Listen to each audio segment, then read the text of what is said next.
Assalamualaikum warahmatullahi wabarakatuh. Salam.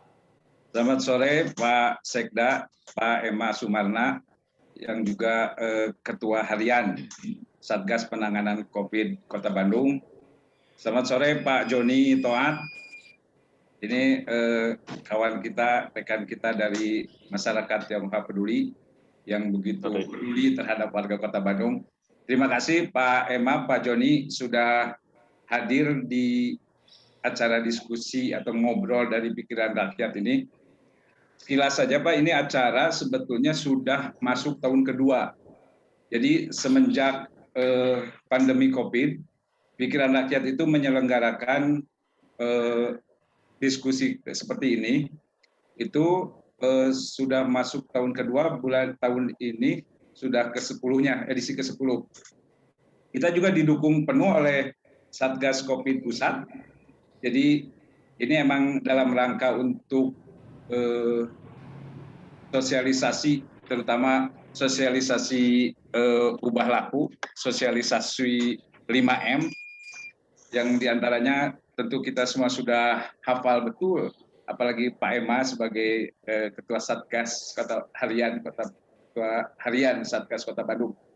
Kita senantiasa untuk mengkampanyekan 5M, yaitu memakai masker, mencuci tangan pakai sabun dengan air mengalir, menjaga jarak, menjauhi kerumunan, dan membatasi mobilitas dan interaksi.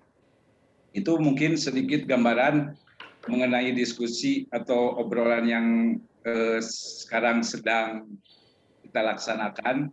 Kebetulan pada kesempatan ini, kesempatan sekarang, kita ingin mengobrolkan atau membicarakan soal perpanjangan PPKM di Kota Bandung.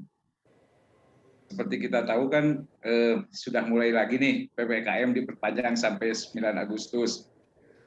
Nah, para pembaca Pikiran Rakyat juga para penonton YouTube channel Pikiran Rakyat tentunya akan sangat mengharapkan dari Pak Emma sebagai Ketua Harian, bagaimana sih sebetulnya kondisi Kota Bandung, COVID Kota Bandung, kemudian juga seperti apa langkah-langkah ke depannya, kemudian juga mungkin apakah ada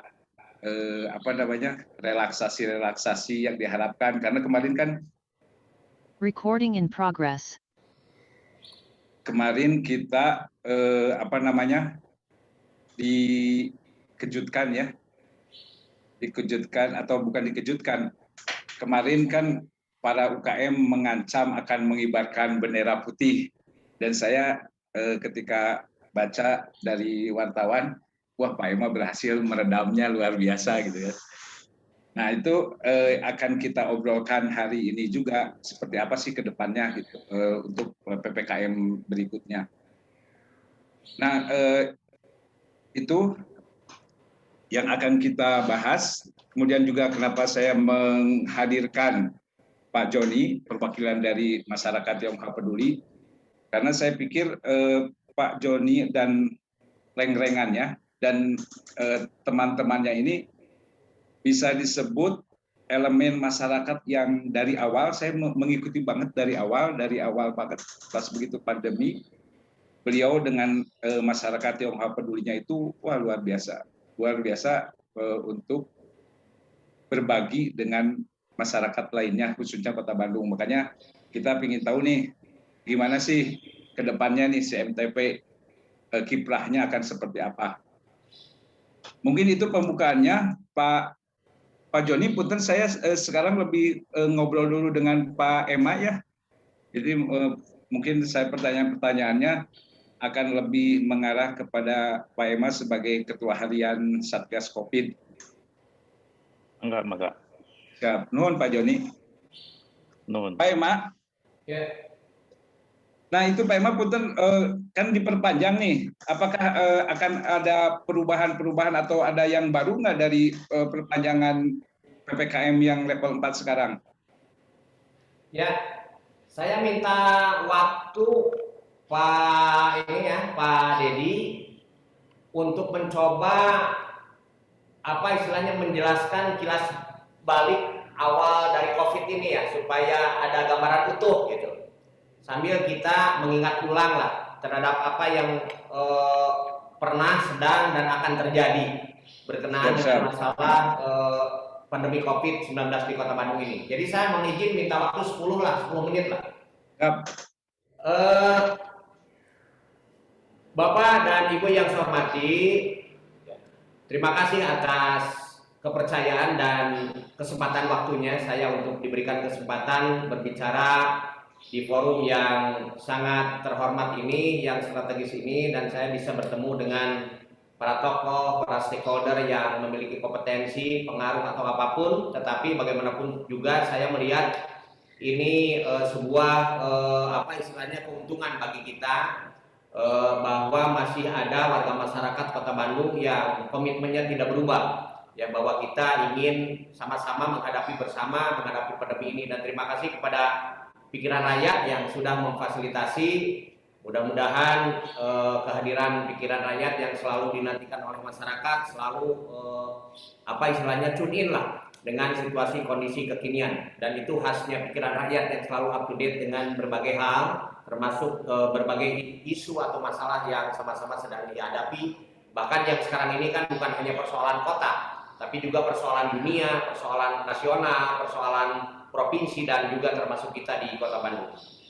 Kalau boleh saya sedikit membantu mengingatkan, pandemi ini kan mulai diketahui di bulan Maret ya Pak ya, tahun 2020. Bandung itu waktu itu hanya 17, bahasanya mohon maaf ya, hanya gitu kan. Karena seolah-olah ini kan tidak akan seperti ini gitu. Yang sekarang ini jumlahnya per hari kemarin, mungkin data hari ini nanti pada maghrib biasanya saya dapatkan. Sekarang ini datanya sudah 38.000 Pak. Bisa dibayangkan dari 17 sekarang ada di 38.000. Ya. Dari yang terkonfirmasi aktif hanya 7 orang, sekarang sudah ada di 7.082. Itu Kota Bandung hari ini. Ini sangat fantastis, sangat luar biasa. Nah, seiring dengan apa yang terjadi, tentunya dinamika kebijakan pun kan berubah. Bahkan mungkin ini sejarah dalam 1 tahun ini ada kebijakan wali kota dalam menangani hal yang sama, tetapi mengeluarkan beberapa kali peraturan wali kota. Karena memang ini kita menyesuaikan dengan kebijakan-kebijakan yang dikeluarkan oleh pemerintah atau level pemerintah lebih tinggi, baik itu di pusat maupun di provinsi. Provinsi pun sama mengeluarkan Pergub dan lain sebagainya. Pusat mengeluarkan Inmendagri berkali-kali dan lain sebagainya. Bahkan dalam sejarah keuangan, saya sebagai ASN yang sudah kurang lebih 32 tahun berkiprah ya Pak ya, sebagai pelayan masyarakat, baru ada yang namanya Perpu Pak, yang berkenaan dengan masalah keuangan untuk penanganan musibah non alam ini, atau dikenal dengan COVID ini. Nah, kemudian nasional menetapkan status darurat. Ini kan demikian concernnya, demikian atensinya kita bahwa ternyata ini menjadi sesuatu yang sangat krusial, sesuatu yang memang memerlukan daya pikir, fisik, ternyata berdampak kepada aspek keuangan dan lain sebagainya. Mungkin tahun kemarin, tahun inilah kita rasakan sekarang bagaimana pengaturan APBN, APBD di provinsi, APBD di kota tidak mudah Pak ya, karena adanya refocusing, adanya realokasi. Sedangkan di satu sisi, apapun alasannya, rakyat ingin semua aspek harus dilayani.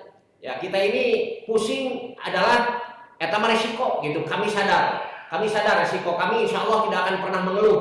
Tetapi kalau kami sekarang memang under pressure dengan persoalan, ya kami akui bahwa ini bukan sesuatu yang mudah. Dan saya melihat pemerintah tidak bisa berdiri sendiri kalau tanpa ada dukungan penuh warga masyarakat secara keseluruhan. Nah, kemudian dinamika aturan, label, istilahnya mungkin Bapak-Bapak yang terhormat mendengar setelah status darurat ada istilahnya membentuk Satgas COVID, kemudian bergeser menjadi gugus tugas dan lain sebagainya. Walaupun tugasnya sama-sama saja itu juga gitu kan. Dan ini melibatkan semua. Tidak ada satupun stakeholder yang tidak terlibat. Kalau di Kota Bandung kan itu tidak boleh tergantikan, ketua mutlak harus kepala daerah. wakilnya, ada wakil wali kota, ada unsur Forkopimda, ada Kapolres Tabes dan lain sebagainya. Artinya ini memang harus digeroyok secara keseluruhan, tidak bisa single Pemda. Tetapi Pemda harus menggerakkan semua segenap potensi apapun sumber daya resources yang ada untuk dikerahkan bersama-sama untuk menangani ini. Istilah label juga kan, label situasi kondisi beragam-ragam. Ada PSBB Bandung Raya, ada PSBB Jawa Barat, ada PSBB proporsional. Kemudian ada PPKM, bergeser lagi PPKM darurat, PPKM level 4, level 3. Nah ini kan kalau saya sedikit jawab ya, saya teringat dulu ada keripik yang level ya, Pak Deddy. Izin ya, Mak izin. Ada level 5, level 4, level 3, bagaimana daya tahan tubuh kita kan. Betul. Nah ini sekarang, ini pun di level-level. Dan Bandung memang sebuah keniscayaan Pak, karena memang rumah sakit rujukan ada di Bandung. Bandung adalah target magnet bagi daerah lain. Mobilitas itu tidak bisa kita ini menutup diri. Karena banyak orang yang hidup di Bandung. Banyak orang yang mencari mata pencaharian di Bandung. Banyak orang yang berkepentingan dengan kota ini. Apakah itu sebagai pusat pemerintahan, sebagai ibu kota, sebagai pusat pendidikan dan lain sebagainya, pusat perdagangan. Inilah sulitnya Bandung. Kalau dikaitkan dengan masalah istilahnya mobilitas yang dampaknya kepada bagaimana tingkat pandemi yang ada. Karena kan layanan kesehatan kita tidak berlindung di balik otonomi. Kita tidak bisa menolak warga di luar kota Bandung. Ini semua kita harus terima, kita harus layani. Masyarakat adalah nomor satu dalam hal apapun ya, termasuk dalam pelayanan seperti ini. Walaupun ada risiko, label kita memang agak berat. Kalau yang lain sudah mulai oranye, ya Bandung seperti ini karena bertumpu di sini. Orang luar kejadiannya di Bandung, kasusnya menjadi kasus Bandung. Nah inilah yang memang agak sulit. Ini tolong sekali kami dengan segala kerendahan hati semua memahami ini, situasi ini. Dan media tentunya jembatan kami, harapan kami pada saat media menjadi bagian pencerah kepada masyarakat. Nah selanjutnya, Bapak yang saya hormati, apa yang sudah dilakukan oleh pemerintah Kota Bandung? Memang kami ini tidak dalam posisi jumawa, jauhlah dari sifat itu. Tapi kami mencoba berbuat. Mungkin Bandung satu-satunya dulu kota yang memiliki lab atau istilahnya teh itu bio level 2 itu kan. Karena dulu kita mengandalkan provinsi. Ternyata semua bertumpu di sana tidak bisa. Akhirnya kita menginisiatif. Kita memiliki lab tersendiri yang ada di Jalan Supratman. Biayanya pun fantastis lah waktu itu. Nah, tapi kita utamakan karena ini demi masyarakat. Bahkan sekarang bertambah lagi di RSKIA. Kita pun sudah memiliki fasilitas-fasilitas dan alhamdulillah sekarang pengetesan walaupun masih belum maksimal tetapi jauh bila dibandingkan dengan di awal kita menghadapi pandemi. Kemudian juga kita mempersiapkan tempat-tempat untuk isoman. Ada kebijakan menyiapkan hotel. Kita ada sampai sekarang pun ada 3 hotel yang kita pertahankan. Dan itu memang berdarah-darah dengan APBD. Tapi bagi kami karena ini adalah sebuah keniscayaan dan keharusan, Pak Wali Kota tetap tidak bergeming bahwa semaksimal mungkin kita siapkan itu. Nah kemudian sekarang kita pun dorong ada tempat isoman di masing-masing kewilayahan. Kemudian juga ada hotel istilahnya pasca perawatan yang di Hotel Asrilia itu kan. Ya. Jadi supaya karena kemarin ada tekanan, semua ingin di rumah sakit, sedangkan yang sudah warna hijau seharusnya sudah bisa pulang, tidak bisa melakukan isoman sendiri, kita pasca perawatan di sana. Nah ini sedang terus berproses, bahkan kemarin sudah dipikirkan pra-perawatan. Karena apa? Kunjungan warga masyarakat yang ingin segera masuk di ICU, kita kan kemarin kondisinya sangat genting. Bahkan ditambah lagi dengan kasus oksigen. Dan sekarang ini kan sudah mulai terpecahkan, tidak usah dengan liquid. Mungkin sekarang cukup dengan generator oksigen yang bahan bakunya langsung dari udara gitu kan. Nah seperti yang ada Pak Joni Tongat sekarang itu di Rumah Sakit Immanuel Pak. Bahkan di RSKIA kita juga yang di Jalan Popo atau dikenal dengan Jalan Wahid Hasim itu sekarang sudah memiliki 3 generator oksigen. Sehingga nanti kita tidak akan panik lagi lah. Karena apa? Kalau sudah urusannya liquid dan lain sebagainya, pabriknya kan bukan di Kota Bandung. Pabriknya itu di Banten, pabriknya di Cibitung, Bekasi, pabriknya di Tangerang. Kemarin ada pompa masalah Pak, terganggu. Otomatis produksi itu terhambat. Begitu produksi terhambat, distribusi juga terhambat. Ya. Tapi apa yang terjadi? Pasokan ke kita kan menjadi lambat. Dan ini urusannya masalah nyawa. Bahkan sudah teratasi tapi ya Pak. Waktu itu Rumah Sakit Immanuel sudah mempublish, walaupun itu bikin panik orang kan, bahwa mereka akan mencabut oksigennya. Ini kan semua kelimpungan Pak. Jadi kegentingan psikologi, waktu itu terjadi shock psikologi. Ya akhirnya kita terus komunikasi lah, karena menurut saya komunikasi salah satu kunci Pak. Ya walaupun memang kita agak panik, tapi jangan terlalu memperlihatkan kepanikan di depan masyarakat. Ya karena kalau kami sudah panik, ya masyarakat mau berlindung kemana gitu kan. Nah inilah yang kita coba jagalah, walaupun sulit senyum, saya tetap harus bisa senyum gitu kan. Walaupun dalam bekerja memang sulit, tekanan ini sangat luar biasa, tapi ya itulah sebuah konsekuensi. Kemudian juga semampu kita Pak, kita pun JPS ya, bagaimana kita melakukan refocusing, realokasi. Bandung mungkin yang cukup spektakuler. Waktu itu sampai melakukan refocusing di angka 560 miliar. Untuk JPS-nya saja 360 miliar. Untuk kesehatannya waktu itu sampai 95 miliar. Belum lagi daya dukung operasional, gugus tugas dan lain sebagainya. Kita upayakan. Nah ini alhamdulillah bisa sedikit membantu warga masyarakat. Sudah maksimal belum Pak? Karena memang yang terdampak ini sangat luar biasa. Kita paham itu, kita tahu itu. Dari orang yang biasa bermata pencaharian, sekarang hilang mata pencaharian. Mohon maaf Pak, hari ini saya mendapatkan berita yang sangat tidak mengenakan. Ada salah satu warga masyarakat, konon katanya pengurus asosiasi kafe dan restoran yang mencoba bunuh diri hari ini. Ini sudah viral kemana-mana. Ini saya sedang coba konfirmasi pemberitaan itu, tapi fotonya saya sudah dapat. Mudah-mudahan yang bersangkutan masih bisa diselamatkan. Ini kan harus menjadi perhatian semua, karena mereka sudah frustasi. Ya, sudah frustasi dengan keadaan kebijakan seperti ini. Kemudian kita ada kampung lodaya, ada bagaimana kita ingin memberdayakan supaya kampung itu tangguh, warga masyarakatnya terlibat, partisipatori, aktivitas ini kan perlu digalakan. Bottom up ini harus terus kita dorong. Warga masyarakat semua harus bahaya-gaya lengan kalau bahasa Sunda itu. Ya dalam mengelola negara khusus menghadapi pandemi Covid seperti ini. Nah dampaknya apa? Kita tahu Pak. Kemarin terinformasikan sudah ada 12.456 orang yang dirumahkan. Orang yang bekerja di mall sekarang menjadi tidak memiliki pekerjaan. Angka kemiskinan kita pun bergerak naik. Tapi saya yakin ini se-Indonesia pun begitu Pak. Ya. Kemudian juga istilahnya di PHK, LPE kita pun ambruk Pak. Yang kita dulu selalu jaya di nasional 7,5%, sekarang itu masih minus Pak. Masih 0,4. Padahal kita di kuartal 1 itu minimal sudah bergerak di angka 1,65. Di penghujung tahun kita sudah menginginkan di angka 3,9. Tapi dengan melihat kondisi seperti ini, rasanya ini masih sangat berat. Kemudian daya beli masyarakat juga ini kan semakin berkurang Pak. Otomatis pendapatan kota pun ambruk Pak. Apalagi dengan pandemi Covid ini, pajak daerah itu kan kalau di kabupaten kota sangat terasa. Ada pajak hotel ambruk, nggak ada kunjungan ke hotel. Pajak restoran juga sama drop. Pajak parkir apalagi, kalau mallnya tutup, mau ada parkir di mana?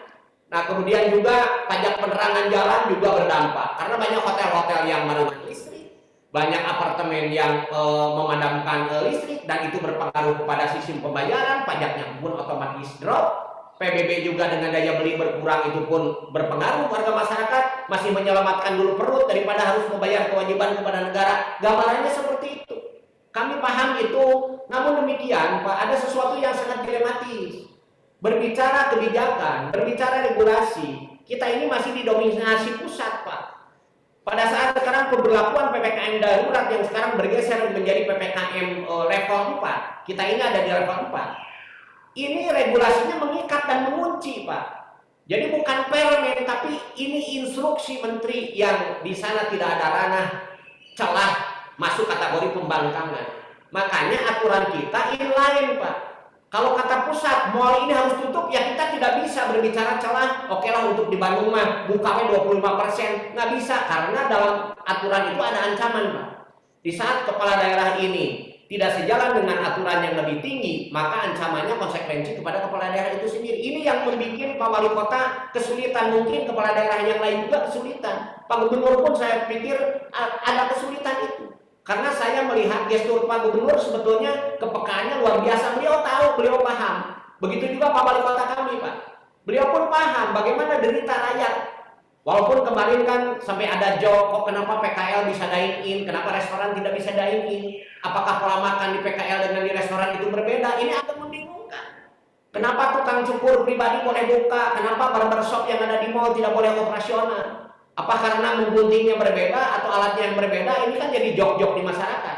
Nah, ini yang sedang kita perjuangkan. Kemarin Pak Wali Kota berkirim surat kepada Pak Mendagri, berkirim surat kepada Pak Menteri Perekonomian dan Ekonomi Kreatif Pak Sandiaga, supaya ini melihat bagaimana fakta di lapangan sambil kami membawa aspirasi yang disampaikan oleh asosiasi, baik itu PHRI, AKAR, APPBI, dan lain sebagainya. Nah, itulah yang saat ini sedang kita coba terus supaya kita ini diberikan ruang-ruang untuk fleksibilitas dalam pengaturan di lapangan. Jangan sampai kita ini terlalu dikunci seperti ini. Kami inginnya sekarang, ya mari kita buka sedikit-sedikit lah. Alhamdulillah sekarang penyekatan jalan baru ditutup pukul 9 malam. Kami inginnya kafe restoran itu ya kita bukalah 25% bisa dine-in. Karena bagaimanapun juga karakter sifat budaya masyarakat Bandung meresepkan nongkrong. Tapi kalaupun dibatasi mereka insya Allah akan mengikuti. Dan mungkin nanti yang bisa masuk kafe, yang bisa masuk mall itu yang sudah bervaksinasi. Mereka menunjukkan sertifikat, kalau belum wayahna. Ya mudah-mudahan ini pun mendorong merangsang karena apa? Di Kota Bandung masih ada sekelompok masyarakat yang tidak mau divaksin. Nah, ini juga kan jangan sampai merugikan diri sendiri dan juga bisa merugikan kepada masyarakat yang lain.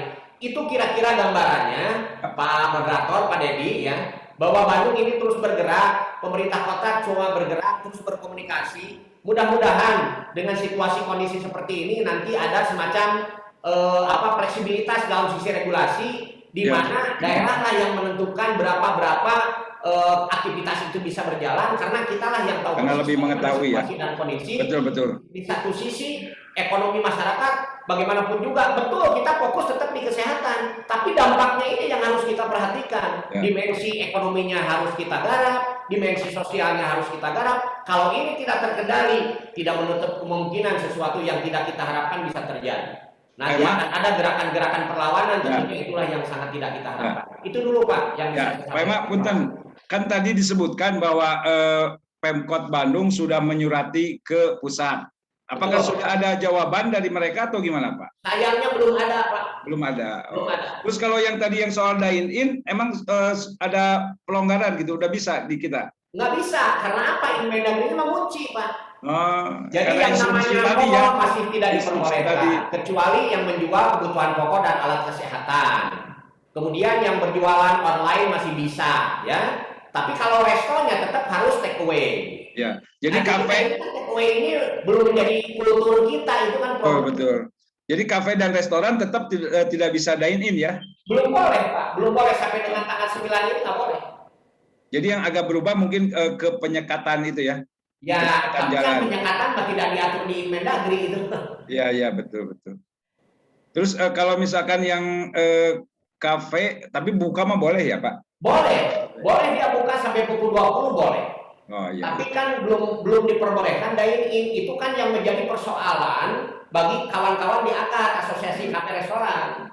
Sebetulnya ada bisa, saya pernah lihat ya jadi ada tempat makan tidak dine-in sih, tapi beli di situ makan di mobil, sebetulnya kan bisa seperti itu. Bisa sebetulnya seperti itu. Bisa. Atau makannya sambil berjalan mungkin lah ya. Jadi itu bukan gaya Sunda gitu kan. Itu tetap makan di mobil, tetap daerah-daerah situ juga gitu. Iya, di akalan berilah ya Pak ya. Nah, itu. Betul. Kan orang Sunda mah tengakal mau ngakel cerita gitu. Setuju. Nah, oke. Itu tadi panjang lebar sekali Pak Ema menceritakan bagaimana tahap selanjutnya dari PPKM. Ternyata emang tidak ada yang berubah ya, karena Kota Bandung terkunci dengan instruksi itu ya, tidak ada peluang untuk ngagitekeun lah kalau kata orang Sunda gitu kan. Iya. Nah, Pak Joni nih, saya mungkin sekarang ke Pak Joni. Pak Joni kan tadi sudah bicara panjang lebar nih, pihak Pemkot akan seperti ini. Nah, Pak Joni sebagai masyarakat nih, perwakilan masyarakat, kan Pak Joni banyak banget bertemu dengan kalangan masyarakat di bawah, dengan organisasi-organisasi kemasyarakatan. kumaha sih Pak Joni nangkepnya seperti apa sih di masyarakat itu sebetulnya dengan pelaksanaan PPKM yang berubah dari darurat level 4 sebelumnya juga proporsional. Pak Joni menangkapnya seperti apa sih di masyarakat, suara masyarakat ini? Oke, terima kasih Pak Dedi, Pak Emma, selamat sore. Sore. Jadi ini memang tergantung kepentingan masing-masing. Jadi saya banyak mendengar dari para pengusaha sekarang ini, terutama pengusaha kafe, restoran, hotel, tentu mereka pengen buka. Tapi dari segelintir orang juga ingin yang mengutamakan keamanan dan kesehatan. Nah, itu di dua sisi yang sangat berbeda tentunya. Kita harus bijaksana dan arif untuk mengatasi hal ini. Memang kalau dilihat ini menurut saya suatu bencana yang sangat besar ya.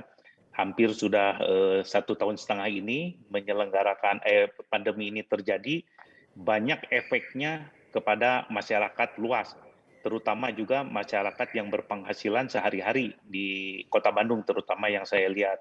Nah, ini memang kita tidak bisa berbuat banyak hal seperti itu.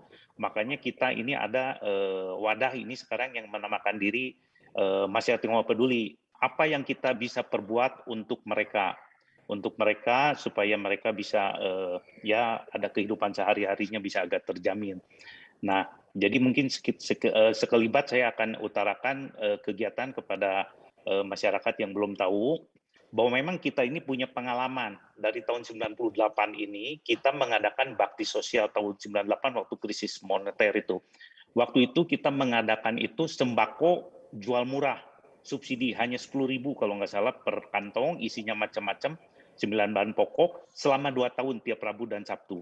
Kemudian ada juga yang mereka kesulitan dengan ondir mobil. Nah, kita mengadakan pasar murah di terminal-terminal. Waktu itu kita menggandeng pengusaha di sekitar Bancai, Sunaraja.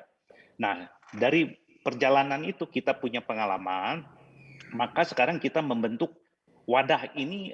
Wadah ini tidak berbadan hukum, tapi terdiri dari beberapa yayasan yang kebetulan komunitas Tionghoa, tapi di dalam hal ini saya ikut bangga dan senang, Yayasan Pikiran Rakyat termasuk bergabung ke dalam Masyarakat Tionghoa Peduli ini, wadah ini.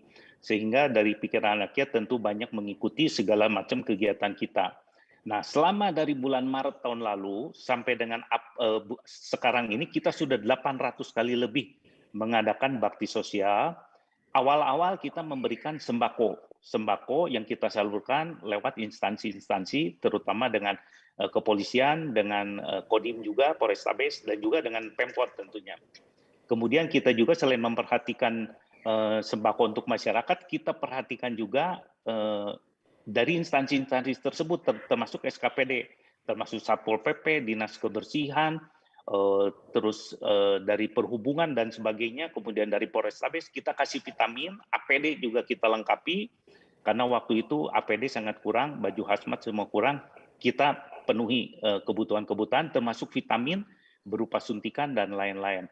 Jadi yayasan kita ini awalnya ada 5, Yayasan Harmonis, ada Yayasan Harapan Kasih, YDSP tentunya mungkin yang Pak Emma sering tahu ya dengan Pemkot, karena sebelum ada wadah ini YDSP memang sudah ada dengan Forum Bandung Sehat. Kemudian juga ada Yayasan Minan di sini tergabung juga, ada Yayasan Mutiara, itu adalah bukan kesukuan ya, sebetulnya ada kesukuan juga, ada marga di dalamnya. Akhirnya ada bergabung juga Paguyuban Sosial Marga Tionghoa Indonesia Bandung. Nah, alhamdulillah dengan ini kita ini diberi kepercayaan oleh mereka untuk menyalurkan bantuan-bantuan sampai saat ini. Malah ini kita udah tahap kedua ya, ronde kedua, karena kita juga sebetulnya sudah habis nafas ya, udah habis nafas. Tapi akhirnya dengan kiprah kerja kita semua, kita tetap mendapat dukungan. Sebetulnya Masyarakat Tionghoa Peduli sendiri pun punya keterbatasan. Kita tidak mungkin bisa merangkul seluruh Bandung untuk menyalurkan ini ke seluruh Bandung maksudnya. Kita sebetulnya kalau dianggap berhasil ini, kalau kita bisa menularkan kebaikan yang kita buat. Contoh, saya mensupervisi kita dari Masyarakat Tionghoa Peduli, masyarakat misalnya masyarakat dari Ledeng, Kecamatan Cidadap kalau nggak salah waktu itu, ayo kita kumpulkan dari mereka untuk mereka. Kemudian juga Setra Duta sama seperti itu, Cimbuluit juga, Singgasana. Jadi kita mengharapkan itu dari mereka untuk mereka. Kita lihat dulu lah kiri kanan tetangga kita ada yang kekurangan, yang nggak bisa makan atau gimana, tolong dibantu oleh tetangga. Nah, yang bolong-bolong, kira-kira yang kurang pengusaha Tionghoa, yang terutama seperti daerah Ujung Berung, baru kita masuk ke sana. Nah, seperti itulah pola kita, Kang Deddy. Mungkin nanti kita tidak bisa memberikan solusi, tapi kita bisa memberikan sedikit gambaran atau harapan ke depannya bakal seperti apa gitu. Kita mengharapkan sebetulnya ini dikerjakan bukan hanya oleh kita, banyak organisasi lain atau kalau bisa masyarakat setempat untuk masyarakat sekitarnya di sekelilingnya. Gitu, Kang. Ya, siap. Pak Joni, tadi kita ingin tahu juga nih, malah jadi ke Pak Sekda nih. Pak Sekda, Pak Ema, kan kemarin kita sudah meluncurkan bansos ya, bansos PPKM. Nah, untuk PPKM sekarang juga apakah ada mungkin Pak atau gimana? Untuk PPKM sekarang kita kan masih menuntaskan yang kemarin, Pak. Oh, siap. Udah Ya, berapa persen Pak yang itu baru kemarin? 41.000 sekian. Nah, sisanya yang 18.500 insya Allah mudah-mudahan minggu ini sudah mulai bergerak. Apalagi minggu depan saya pikir semua harus selesai. Oh. Jadi tidak ada rencana, kalau ada rencana tahap 2 gitu, ada nggak Pak? Belum Pak, karena kita Belum, ya? harus mengukur dan ketersediaan anggaran kita Pak. Betul. Ya. Nah, mungkin MTP yang akan membantu ya, Pak Joni ya. Amin. Insya Allah. Jadi, Nah, Pak Joni, saya juga agak bingung nih, kan pengusaha nih rata-rata kan terkena dampak juga nih. Malah saya pernah ngobrol juga dengan Pak Herman. Kasar, udah lagi sebenarnya ribu atuh, Nah, itu sebetulnya gimana sih Pak bisa bertahan dengan istilah daurah sebenarnya ribu, tapi ya ngupayakan lah gitu. Itu sebetulnya seperti apa sih Pak pengaturannya atau misalkan udunannya seperti apa gitu? Jadi memang kita ini kebetulan di Bandung ini cukup solid lah ya, yayasan-yayasan ini, dan mereka masuk ke wadah Masyarakat Tionghoa Peduli itu bukan masing-masing pribadi dari pabrik atau dari toko, jadi betul-betul ini donasinya tuh tanpa pamrih. Jadi tidak ada mengatasnamakan pribadi, mengatasnamakan yayasan. Memang dengan kondisi seperti ini yang berkepanjangan, waduh ripunya ribu pisan, pokoknya pasti ribu lah. Saya juga tahu, tapi alhamdulillah saya juga sangat terharu. Ternyata sekarang yang donasi ini melebihi dari yang tahun lalu. Dari jumlah peserta, bukan dari jumlah nilai ya, dari jumlah peserta misalnya tadinya 300, sekarang mulai dari yang kecil sampai yang besar malah sudah ada 600-an lebih. Awalnya kita ini memang mencari kokorehan, antok-antokan, yang mau dikasih siapapun kita waktu itu belum tahu. Akhirnya kita minta dari Pemkot juga, bansos yang sudah terdaftar mana, nah kita ambil yang di luar itu. Yang non KTP Bandung, kebanyakan yang non KTP Bandung kita berikan bantuan-bantuan itu. Tapi dengan berjalannya waktu ini, kita sekarang tidak fokus hanya kepada sembako. Kita juga membantu mempercepat vaksinasi. Nah, ini ada kepentingannya, ini kita pinter-pinter kita ngomong juga. Karena mereka juga punya kesadaran donatur. Kalau ini bisa pulih, usaha bisa berputar kembali. Nah, salah satu cepat apa? Supaya cepat, ya vaksinasinya harus dipercepat. Supaya keadaan menjadi pulih. Nah, itu mereka pun sadar, memang kebetulan juga hatinya semua pada terketuk lah. Dan saya yakin mungkin karena MTP kiprahnya udah jelas, kerjanya benar, dan bisa dipertanggungjawabkan, dan kita semua keuangan, pengeluaran kita ada laporan, kita 1 minggu 1 kali kita ada Zoom meeting. Mau ke depan rencananya apa, yang sudah dikeluarkan apa, jadi kita pun tidak bisa keluar dari koridor seperti itu gitu. Nah, untuk ke depan ini kita malah sudah ada sumbangan beras sebanyak 60 ton. Terus kita beli ada minyak, ada apa, kita akan salurkan termasuk lewat Pemkot, termasuk Polrestabes. Kebetulan yang banyak anggotanya itu dari Polrestabes. Kalau vaksinasi kita masih berjalan, kita sekarang menjadi sentra vaksinasi. Tempo hari kita bikin 14.000 dosis itu massal. Sekarang kita sentra karena kita khawatir dengan kerumunan, jadi sedikit-sedikit. Nah, tadi menyinggung dari Pak Ema sedikit, kalau orang di luar Bandung kena di Bandung, dihitungnya tentu di Bandung. Nah, saya juga mohon kepada Pak Ema, punten, kalau bisa yang divaksin pun jangan terbatas KTP Bandung. KTP luar Bandung kalau tinggal di Bandung, aduh, kalau kena kan tetap kena orang Bandung, tapi kalau di bagian divaksin Betul. kita ada batasan. Nah itu kita yang repot. Non KTP Bandung nggak bisa. Aduh saya dimarahin habis-habisan sama yang di Cimahi, yang di Padalarang. Jadi betul Pak Joni, saya sepakat Pak Joni, mohon maaf. Jadi kalau orang tinggal di Bandung, tapi dia bekerja di Bandung, ya, dia bukan KTP Bandung. Dia bekerja di Bandung, itu target Kota Bandung.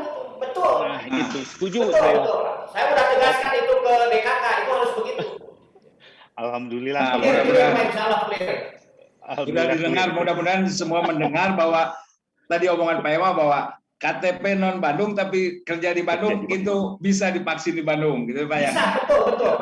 Karena dia kan aktivitas kesehariannya di Bandung. Betul. Pak Joni, saya mau nanya, kalau Bapak tadi ada program vaksinasi, Bapak vaksinnya dari mana? Dari DKK? Dari DKK.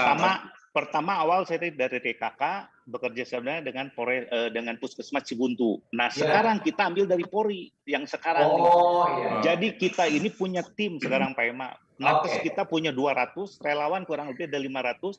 Kita ini sekarang diminta oleh berbagai pihak, termasuk TNI, termasuk Polri, termasuk DKK juga masih mengharapkan kita untuk bantu untuk vaksin. Kita siap sebetulnya gitu.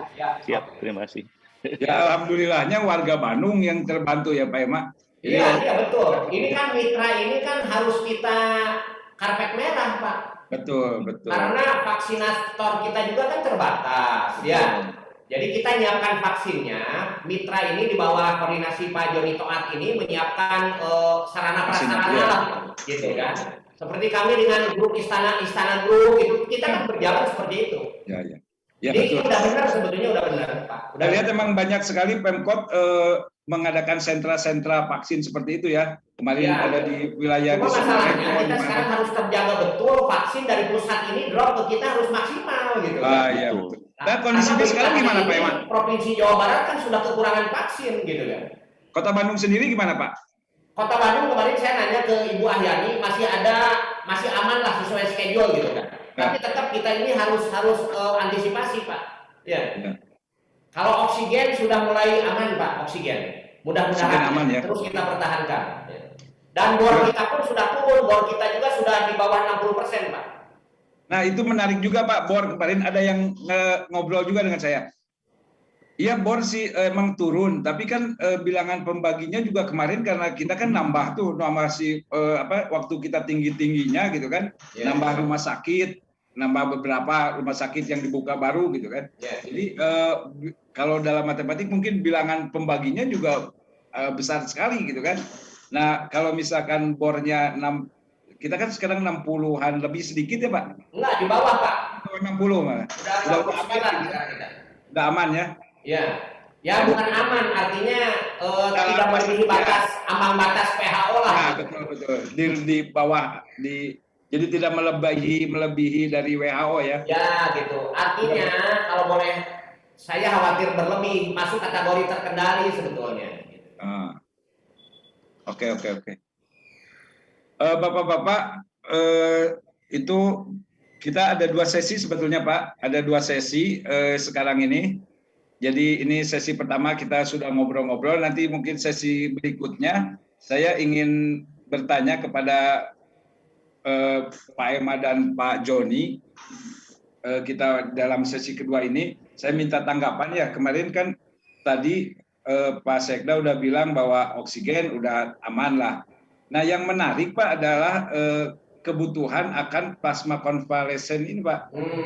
Nah itu kan sebagai ini Pak Sekda kan orang yang pernah terpapar penyintas dan juga pernah merasakan kumasi manfaat dari plasma ini gitu kan, plasma konvalesen ini.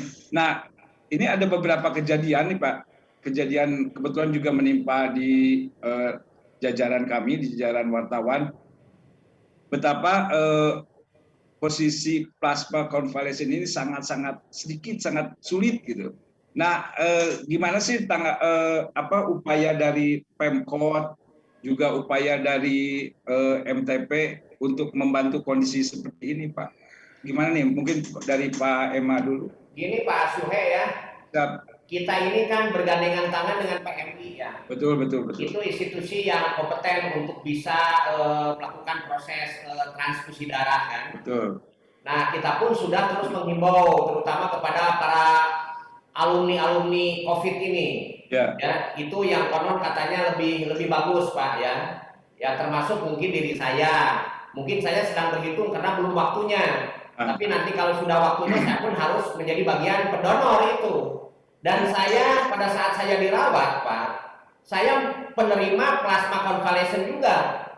Dan itu alhamdulillah Allah Subhanahu wa taala masih memberikan kesempatan kepada saya untuk cepat, pengaruhnya besar ke saya gitu. Jadi waktu itu saya sampai tidak 2 labu, Pak. 1 labu saya sudah menunjukkan CT saya menaik tajam dan saya sudah 7 hari, tidak sampai 14 hari saya sudah pulang dari rumah sakit gitu. Nah, jadi ini kalau saya boleh salah satu yang bisa testimoni gitu kan. Betapa manfaatnya plasma convalescent ini. Walaupun memang ada juga ya karena selain takdir Allah, orang yang sudah di plasma convalescent pun tetap meninggal. Contohnya kakak kandung saya sendiri gitu, Pak. Jadi kakak kandung saya dua-duanya kemarin meninggal COVID, Pak. Padahal sudah di plasma convalescent gitu kan. Mungkin karena faktor lain yang cukup berat ya berpengaruh kepada kondisi tubuhnya. Tetapi secara umum plasma convalescent saya masih meyakini dan saya mengalami itu memang sangat berpengaruh.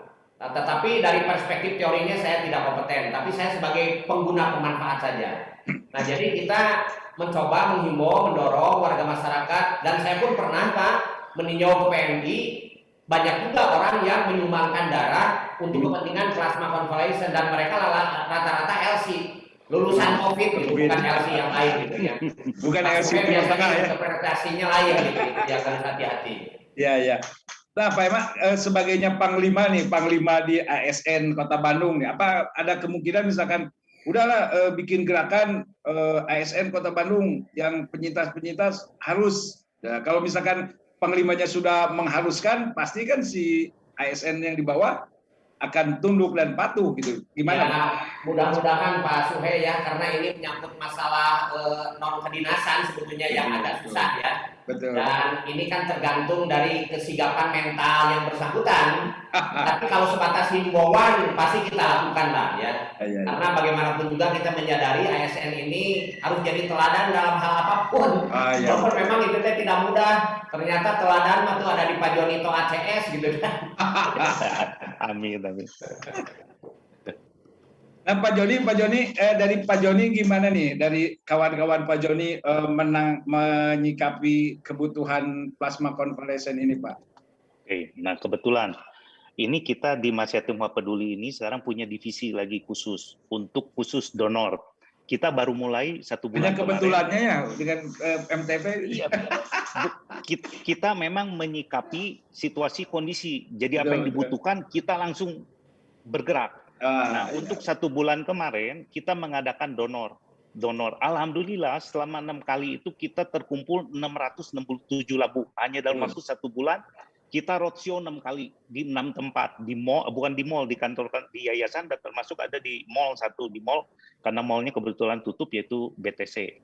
Jadi ini dari YDSP yang pertama, yang paling ramai di YDSP akhirnya sama kita. Pertama awal cuma ada 60 orang, 60 labu. Jadi kita ada inovasi 60 labu. Yang ketiga diselenggarakan di YDSP sekaligus ada vaksin, akhirnya sama kita di-combine. Yang ikut donor boleh divaksin. Waduh, meledak itu 200 yang daftar. 200 terkumpul 185 labu waktu itu. Nah, jadi ke sini kita udah mulai, kebetulan goodie bag-nya juga bagus. Jadi kita bergabung atau meminta tolong ke PMI. Kita terkumpul 667 labu selama 6 kali 1 bulan itu. Alhamdulillah kita akan berlanjut terus. Nah, kita sekarang punya 1 divisi lagi khusus donor convalescent itu. Kita khusus Pak? Sudah mulai. Nah, kemarin kita hanya mengajukan langsung di PMI, nanti di tempat kita semua yang itu. Jadi kita punya datanya, nanti kita akan punya bank data. Karena kita berpikir ada aturan dari PMI bahwa donor tadinya 3 bulan sekali, sekarang boleh 2 bulan sekali. Jadi kita udah punya bank data dan kelihatannya mereka akan ketagihan donor di tempat kita. maksudnya di komunitas kita, karena hadiahnya banyak itu aja. Kita apalagi kita yang donor tuh yang mana. Nah tadi satu lagi saya tambahkan sebelum lupa. Jadi tadi mengenai oksigen apa terpenuhi, kebetulan Pak Ema saya bukan di Immanuel, kebetulan karena kita berkiprah ke sana ke sini, Direktur Rumah Sakit Immanuel minta tolong sama saya waktu itu malam panik. Nah, saya sendiri sebetulnya berkiprahnya di Rumah Sakit Kebonjati. Nah, kita sedang menyiapkan sekarang dari 1 tahun lalu, cuma memang mungkin birokrasi atau prosedur agak susah. Akhirnya kita memberanikan diri sekarang pakai biaya kita dulu semua. Kita punya lahan 5 hektar bekas rumah sakit, mungkin Pak Ema sudah dengar. Kita lagi sedang bikin sekarang, lagi bikin dulu. Betul. Kita udah siapkan lah. Mudah-mudahan nanti kalau udah siap pakai, tinggal kita ngobrol seperti apa.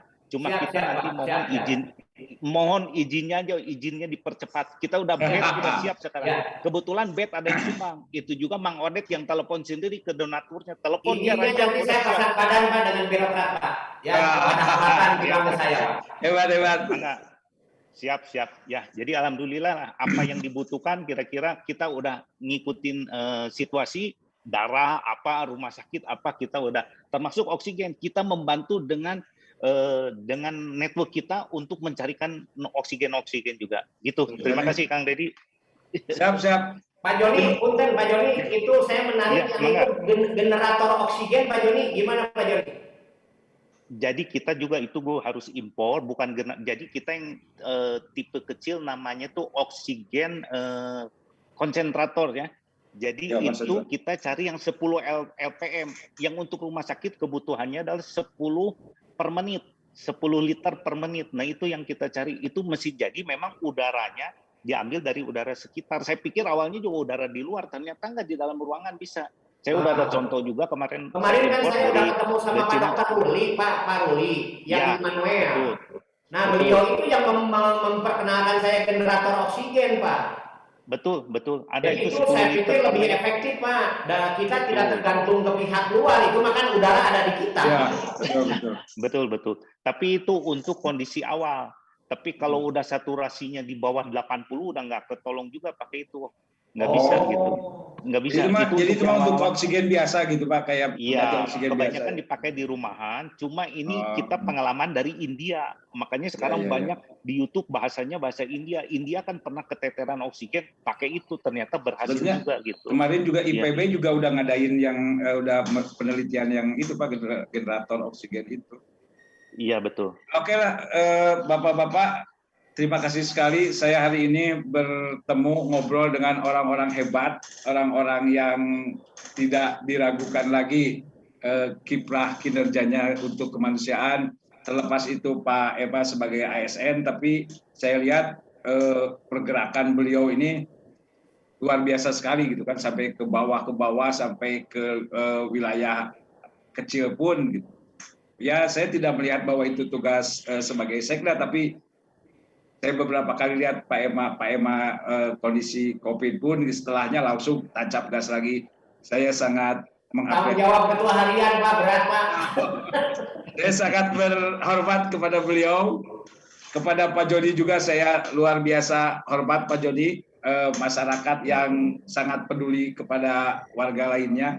Saya teringat, jadi saya waktu ngobrol dengan Pak Herman ya, reng-rengan Pak Joni juga, dia menyebutkan bahwa iya mah PMA lah. Apa sih PMA itu Pak? Penanaman modal akhirat. Ya mudah-mudahan Tuhan itu tidak tidur melihat apa yang telah Bapak-Bapak lakukan.